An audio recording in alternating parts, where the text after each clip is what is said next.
Hello friends, आप सभी को एनसीईआरटी ज्ञान हब पे स्वागत करता हूं। दोस्तों, कक्षा 9 का जो सामाजिक विज्ञान का पेपर 3 है वो आपका टोटल 40 क्वेश्चन का एमसीक्यू का परीक्षा हो चुका है। तो चलिए हम लोग सोशल साइंस का जो कक्षा 9 का जो एग्जामिनेशन हुआ उसमें हम लोग मिलाते हैं कि और आप अपना आंसर चेक कीजिए कि आपने कितना सही किया। तो चलिए हम लोग मिलाते हैं। तो आते हैं पहले क्वेश्चन की ओर। तो पहला क्वेश्चन क्या दिया था दोस्तों कि सन 1774 में बुर्बो राजवंश का लुई 16वां किस देश की गद्दी पर आसीन हुआ था। तो दोस्तों वो हुआ था आपका फ्रांस की गद्दी पर। ठीक है, तो हो जाएगा आपका पहला का ऑप्शन नंबर तीसरा। अब आते हैं अगला क्वेश्चन। क्वेश्चन नंबर दूसरा की ओर। क्वेश्चन नंबर दूसरा क्या दोस्तों कि जॉन लोक ने राजा के देवी और निरंकुश अधिकारों के सिद्धांत का खंडन अपनी किस पुस्तक में किया है। तो वो किया है द ट्रीटाइजेज ऑफ गवर्नमेंट बुक में। ठीक है, तो हो जाएगा दूसरा का ऑप्शन नंबर आपका पहला। अब आता है अगला क्वेश्चन नंबर तीसरा की ओर। तो क्वेश्चन नंबर तीसरा क्या दोस्तों कि फ्रांस की मुद्रा को किस नाम से जाना जाता है जिसे 1794 ईस्वी में समाप्त कर दिया। तो ये था मुद्रा लिवरे। ठीक है, फ्रांस की लिवरे मुद्रा को क्या किया था 1794 ईस्वी में समाप्त कर दिया था। तो हो जाएगा तीसरा का ऑप्शन नंबर चौथा। अब आता है अगला क्वेश्चन नंबर 4 की ओर। तो क्वेश्चन नंबर 4 क्या दोस्तों कि यूरोप में निम्न में से कौन सा समूह वंश आधारित शासकों को अनियंत्रित सत्ता का विरोधी था। तो ये मेरे ख्याल से नारीवादी हो सकता है, लेकिन इसमें थोड़ा सा कंफ्यूजन है, तो आप अपना भी आंसर मिला सकते हैं। ठीक है, अब आता है अगला क्वेश्चन नंबर 5 की ओर। तो क्वेश्चन नंबर 5 क्या दोस्तों कि रूस में निम्न में से किस प्रकार की मांग को लेनिन की अप्रैल थीसिस के नाम से जाना जाता था। तो दोस्तों अप्रैल थीसिस जो लेनिन की 3 मांगे थे उसमें से युद्ध को समाप्त किया जाए, सारी जमीन किसानों के हवाले की जाए और बैंकों का राष्ट्रीयकरण, ये तीनों ही आपका क्या है सही है। तो इनमें से सही हो जाएगा, तो हो जाएगा आपका ऑप्शन नंबर 4। ठीक है, क्या हो जाएगा दोस्तों आपका ऑप्शन नंबर चौथा। ठीक है, अब आता है अगला क्वेश्चन नंबर 6 की ओर। तो क्वेश्चन नंबर 6 क्या दोस्तों कि यूरोप में निम्न में से किसका विश्वास था कि पूंजीपतियों के साथ होने वाले संघर्ष में जीत अंततः मजदूरों की ही होगी। तो वो कार्ल मार्क्स का विश्वास था कि जो पूंजीपतियों और यूरोप में पूंजीपतियों और मजदूरों की जो लड़ाई हो रही है उनके बीच में जो संघर्ष हो रहा है उसमें जीत किसको होगी, तो वो मजदूरों की। तो ये किसका विश्वास था, तो वो कार्ल मार्क्स। तो हो जाएगा आपका छठा का ऑप्शन नंबर चौथा। अब आता है अगला क्वेश्चन नंबर 7 की ओर। तो क्वेश्चन नंबर 7 क्या दोस्तों कि निम्न में से कौन सा देश प्रथम विश्व युद्ध के दौरान मित्र शक्तियों के खेमे में शामिल नहीं था। तो वो था जर्मनी, क्योंकि जर्मनी तो ध्रुवीय राष्ट्र में शामिल था। तो हो जाएगा 7वां का ऑप्शन नंबर आपका पहला। ठीक है, तो अब आता है अगला क्वेश्चन नंबर 8 की ओर। तो क्वेश्चन नंबर 8 क्या दोस्तों कि हिटलर ने जिस विचारधारा को जन्म दिया था उसे क्या कहते हैं। तो उसे कहते हैं नात्सीवाद। तो हो जाएगा 8वां का ऑप्शन नंबर तीसरा। अब आता है अगला क्वेश्चन नंबर 9 की ओर।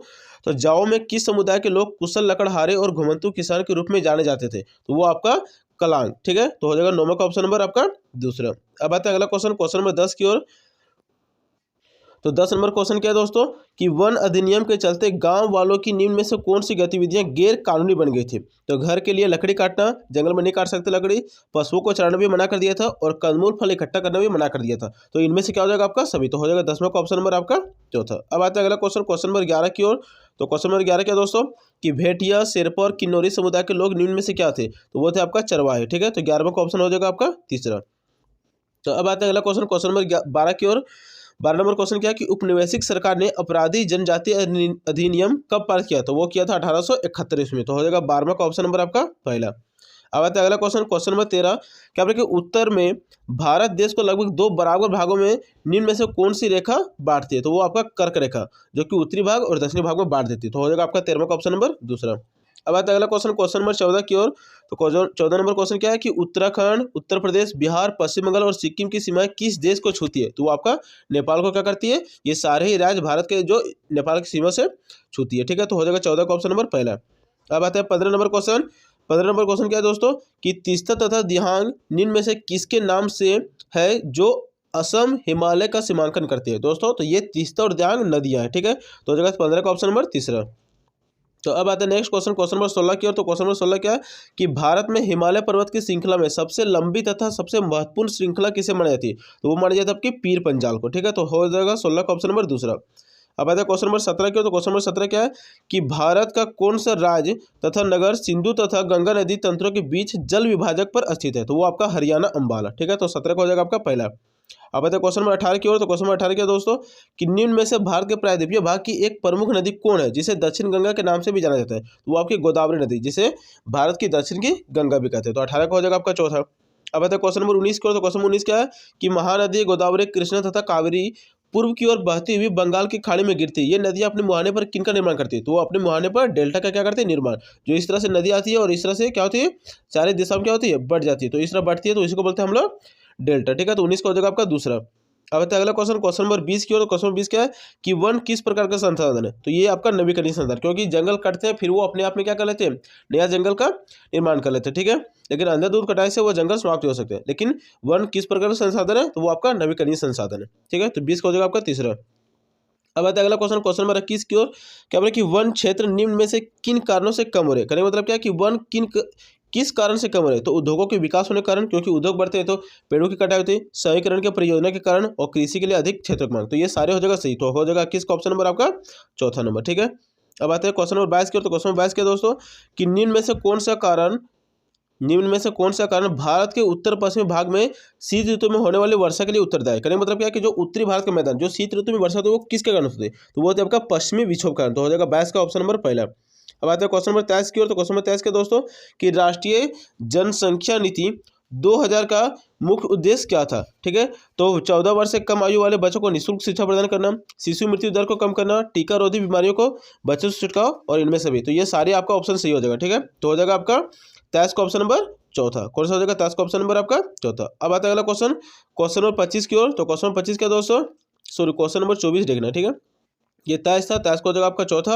अब आता है क्वेश्चन नंबर 24। तो क्वेश्चन नंबर 24 क्या दोस्तों कि लोकतंत्र के लिए निम्न में से किसका होना जरूरी है? तो स्वतंत्र एवं निष्पक्ष चुनाव, ठीक है, ये लोकतंत्र का होना जरूरी है। तो हो जाएगा आप 24 का ऑप्शन नंबर दूसरा। अब आते हैं क्वेश्चन नंबर 25 की ओर। तो क्वेश्चन नंबर 25 क्या दोस्तों कि चीन की संसद को किस नाम जाना जाता है? तो उसको बोलते हैं राष्ट्रीय जनवार्ता। तो हो जाएगा 25 का ऑप्शन नंबर पहला। अब आता है नेक्स्ट क्वेश्चन, क्वेश्चन नंबर 26 क्या बोल रहा है कि दक्षिण अफ्रीका की गोरों की सरकार ने नेल्सन मंडेला पर किस प्रकार का मुकदमा चलाया था? तो वो चलाया था आपका देशद्रोह का। तो हो जाएगा 26 का ऑप्शन नंबर पहला। अब आता है क्वेश्चन नंबर 27 की ओर। तो क्वेश्चन नंबर 27 क्या है कि 1950 से ही दक्षिण अफ्रीका में रंग भेद के खिलाफ निम्न में से किसने संघर्ष किया था? ठीक है, तो वो अश्वेत लोगों ने क्या किया ना, संघर्ष, जो काले लोगों थे, ठीक है, काले और गोरे का जो वहाँ पे मतभेद था। तो हो जाएगा 27 का ऑप्शन नंबर आपका पहला। अब आता है नेक्स्ट क्वेश्चन, क्वेश्चन नंबर 28 की ओर। तो क्वेश्चन नंबर 28 क्या दोस्तों कि भारत में चुनाव कराने की जिम्मेदारी किस संस्था पर होती है? तो वो होती है आपका निर्वाचन आयोग। तो हो जाएगा 28 का ऑप्शन नंबर तीसरा। अब आता है क्वेश्चन नंबर 29 की ओर। तो क्वेश्चन नंबर 29 क्या है कि निम्न में से कौन भारत देश का राष्ट्रीय अध्यक्ष होता है और औपचारिक रूप से सबसे बड़ी अधिकारी भी माना जाता है? तो वो आपका राष्ट्रपति, ठीक है, देश का राष्ट्राध्यक्ष होता है, ठीक है। तो 29 को हो जाएगा आपका ऑप्शन नंबर पहला। अब आता है अगला क्वेश्चन, क्वेश्चन नंबर 30 की ओर। तो क्वेश्चन नंबर 30 क्या है कि भारत में निर्वाचित प्रतिनिधियों की राष्ट्रीय सभा को क्या कहा जाता है? ठीक है, जो भारत में निर्वाचित प्रतिनिधि है कि राष्ट्रीय सभा को क्या बोला जाता है? तो उसको बोला जाता है आपका संसद। हो जाएगा 30 का ऑप्शन नंबर दूसरा।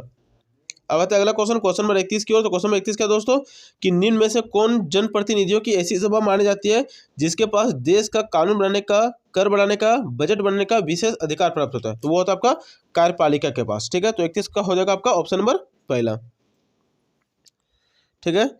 कार्यपालिका नहीं सॉरी दोस्तों, विधायिका का, ठीक है, कानून बनाने का, कर बनाने का और बजट बनाने का आपका विधायिका का होता है, ठीक है। विधायिका तो कार्यपालिका उसको क्या करती है, लागू करती है, ठीक है, विधायिका कानून वगैरह बनाती है, ठीक है। तो 31 का हो जाएगा आपका दूसरा। अब आता है अगला क्वेश्चन, क्वेश्चन 32 की ओर। तो क्वेश्चन 32 क्या दोस्तों कि लोकतंत्र में प्रत्येक नागरिक को निम्न में से कौन अधिकार प्राप्त रहते हैं? ठीक है, तो मत का प्रयोग करना, चुनाव लड़कर प्रतिनिधि चुनना और अपने विचार को व्यक्त करना, ये सारे ही लोकतंत्र में अधिकार प्राप्त होते हैं नागरिकों को। तो हो जाएगा आपका इनमें से सभी। तो 32 का हो जाएगा आपका चौथा नंबर हो सर। अब आता है question number next, question number 33 की ओर। तो क्वेश्चन नंबर 33 क्या है कि वोट देने का अधिकार को किस प्रकार का अधिकार माना जाता है? तो ये माना जाता है आपका राजनीतिक अधिकार। तो हो जाएगा 33 का ऑप्शन नंबर तीसरा। अब आता है अगला क्वेश्चन, क्वेश्चन नंबर 34 क्या हो रहा है कि पालमपुर में विभिन्न जातियों के कितने परिवार निवास करते हैं? तो वहाँ पे टोटल 450 जातियों के निवास करते हैं। तो हो जाएगा 34 का ऑप्शन नंबर पहला। अब आता है क्वेश्चन नंबर 35 क्या बोल रहा है कि निम्न में से उत्पादन के लिए कौन सी चीज़ों का होना जरूरी माना जाता है? तो भूमि, श्रम, भौतिक और मानव पूंजी, ये सारे ही जरूरी है। तो हो जाएगा आपका 35 का ऑप्शन नंबर चौथा, इनमें से सभी। अब आता है अगला क्वेश्चन, क्वेश्चन नंबर 36 क्या बोल रहा है कि शहरी क्षेत्रों में अधिकांशतः किस प्रकार की बेरोजगारी पाई जाती है? तो वहाँ पे पाई जाती है शिक्षित बेरोजगारी। तो हो जाएगा आपका 36 का ऑप्शन नंबर दूसरा। अब आता है अगला क्वेश्चन, क्वेश्चन नंबर 37 क्या बोल रहा है कि हरित क्रांति का संबंध निम्न में से किससे है? तो हरित क्रांति आपका कृषि उत्पादन से। तो हो जाएगा 37 का ऑप्शन नंबर पहला। अब आता है क्वेश्चन नंबर 38 की ओर। तो क्वेश्चन नंबर 38 क्या दोस्तों कि भारत में निर्धनता का प्रमुख कारण क्या है? तो भूमिहीनता, बेरोजगारी, अशिक्षा, ये सारे ही कारण सही है, ठीक है। तो हो जाएगा इनमें से सभी। तो 38 का हो जाएगा आपका चौथा। अब आता है क्वेश्चन 39 की ओर। तो क्वेश्चन 39 क्या है कि राष्ट्रीय ग्रामीण रोजगार गारंटी अधिनियम वर्ष में कितने दिनों की रोजगार उपलब्ध कराने की गारंटी प्रदान करती है? तो वो करती है 100 दिन की रोजगार की गारंटी देने की उपलब्ध कराती है, ठीक है। तो 39 को हो जाएगा आपका तीसरा। और देखते हैं आज का अंतिम क्वेश्चन 40 क्या बोला कि बफर स्टॉक योजना का मुख्य उद्देश्य क्या है? ठीक है, तो भोजन की कमी की समस्या को क्या करना, हल करना, ठीक है। जहाँ पे कमी रहती है वहाँ पे भोजन को बफर स्टॉक से निकाल करके दिया जाता है। तो ये था आपका 40 क्वेश्चन। आप मिला सकते हैं कि कितना आपने सही किया। तो आज के लिए इतना ही, मिलते हैं नेक्स्ट वीडियो में।